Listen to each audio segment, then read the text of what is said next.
Assalamualaikum warahmatullahi ta'ala wabarakatuh. Jadi para sahabatku semua, kita kerjakan tempat orang lain memang kita susah. Kenapa kita susah?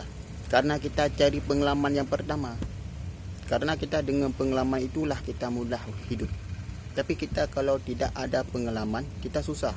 Yang pertama, kita kerjakan tempat orang lain. Kita dihina, dicaci, dimaki, dibuli dan segala macam, kita tetap sabar. Kenapa aku bilang tetap sabar? Karena dengan kesabaran itulah maka kita sukses. Kalau kita tidak sabar, kalau kita kerjakan tempat orang lain, pasti kita tidak betah. Karena kita sering dibuli, karena kita sering dicaci, karena kita sering dimaki, makanya kita tidak betah. Makanya kita kerjakan tempat orang lain. Yang pertama, jangan cengeng. Kalau kita cengeng, gak mudah kita kerjakan tempat orang lain, susah kita. Makanya kita dengan kesabaran itulah mudah kita hidup. Karena kita cari pengalaman tempat orang lain, walaupun kita dihina, dicaci, dimaki, kita harus sabar. Maka dengan kesabaran itu kita sukses. Coba nanyakan sama orang yang udah sukses. Dulu waktu dia kerja tempat orang lain, pernah nggak dia dibuli? Pernah nggak dia dicaci? Pernah nggak dia dimaki? Semuanya pernah. Karena dia dengan kesabaran makanya dia sukses. Tapi dia kalau tidak sabar, dia tidak mungkin sukses. Makanya kita kerja tempat orang lain itu mudah kita.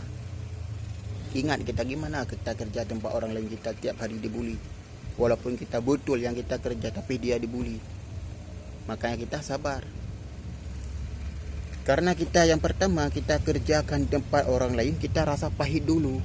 Pahit dulu kita. Kalau kita tidak pernah kita rasa pahit, kita tidak pernah kita rasa pahit, pasti kita tidak manis. Karena dengan pahit itu makanya kita manis. Dengan kesabaran itu makanya kita sukses. Tapi kalau kita tidak pernah merasakan pahit, tidak pernah kita merasakan manis. Kenapa? Karena kita gak mau kerja tempat orang, kita sering diatur. Gak mau kita kerja tempat orang, kita sering disuruh ini suruh itu. Makanya kita tidak sukses. Makanya kita kerja tempat orang yang kita sering dibuli itu udah hal biasa. Yang pertama, dulu aku waktu kecil, umurku 16 tahun, belum pernah aku hidup mandiri. Aku kerja tempat orang ini gak mau, disuruh ini gak mau. Karena aku orang cepat marah. Dulu duduk doang sama orang, aku dibuli sama orang lain, bukan orang di depan. Aku udah marah. Apa yang lo bully orang? Langsung aku sampirin sama dia. Bro, lo kalau bully orang ingat ya, lo kenal gak aku siapa gue? Makanya aku sabar. Pernah aku dulu kerja di mana-mana, aku kerja buka betah. Kenapa? Karena aku sering dibuli. Tapi sekarang aku walaupun dibuli, dicaci, dihina, dimaki, aku tetap sabar. Kenapa? Karena dengan sabaran itulah maka hidupku sukses. Makanya aku hidup pengalaman ini susah. Cari pengalaman tempat orang itu susah. Di mana kita rasakan susah? Yang pertama, kita dibuli, kita sabar. Dicaci, kita sabar. Dimaki juga kita sabar.